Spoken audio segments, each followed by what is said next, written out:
3 years ago, I went skydiving in Dubai, right? And skydiving is a really interesting confront with fear, right? So I gotta stand up. I'm sorry, I gotta stand up. All right. So all your friends, what happens? You go out. Oh, sorry. I dropped my thing. So what happens is you go out the night before and you take a drink with your friends, and somebody says, "Yeah, we should go skydiving tomorrow." And you go, "Yeah, we'll go skydiving tomorrow." "Yeah, yeah." And you go, "Yeah." And everybody goes, "Yeah." Right? And you go home by yourself. You're like, Right? And you're like, well, I mean, they was drunk too. Right? So maybe they not, maybe, I mean, we don't have to go. We don't have to do it. So then that night you're laying in your bed and you just keep, and you're terrified. You keep imagining over and over again jumping out of an airplane, and you can't figure out why you would do that, right? And you're laying there and you have the worst night's sleep of your life, but you still have the hope that your friends were drunk, right? So you wake up the next day and you go, down and you say where you were going to meet and everybody's there. You're like, oh, shit. All right, cool. Right? So you get in the van and you don't know that your friends had the same night that you had because they're pretending like they didn't. They're like, yeah, man, my uncle's a Navy SEAL and, this is going to be great. I've been looking forward to this. And you're like, oh, my God. And your stomach is terrible. You can't eat and everything, but you don't want to be the only punk who doesn't jump out of this airplane. So you get there and then you have the safety brief. And you're standing there, and the guys will tell you, well, if the chute doesn't open, what's going to happen is well, why the hell, what could happen? That the chute wouldn't open, right?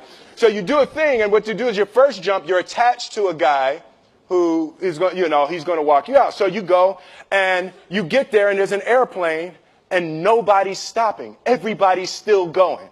So you get onto the airplane, and you're sitting there, and it's extra because you're sitting on some dude's lap, some stranger. He's sitting on his lap, and it's like, trying to make small talk. Yeah, man. So you be jumping with people all the time, huh? Right? So, and then you just want to make sure, you got kids, right? You got people you need to see, right?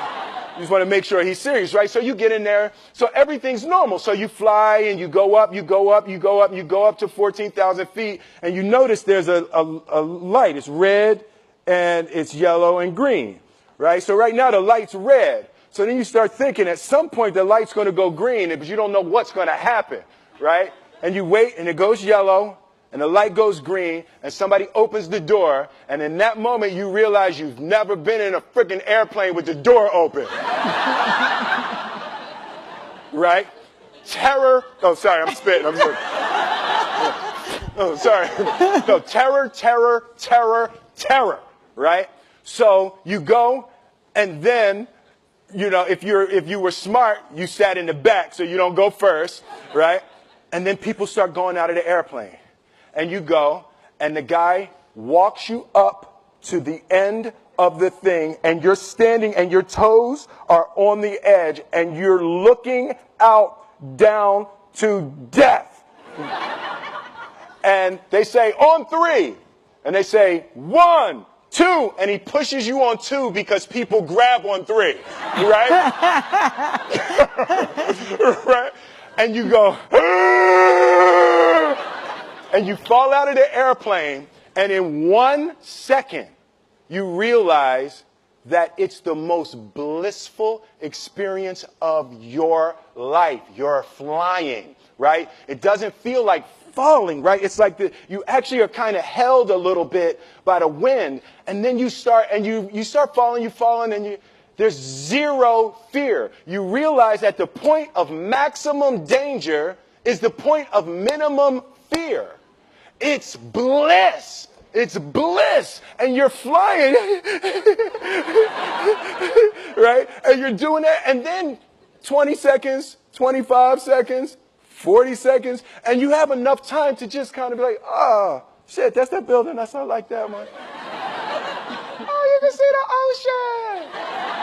Right? You start doing all of that, and the lesson for me was, why were you scared in your bed the night before?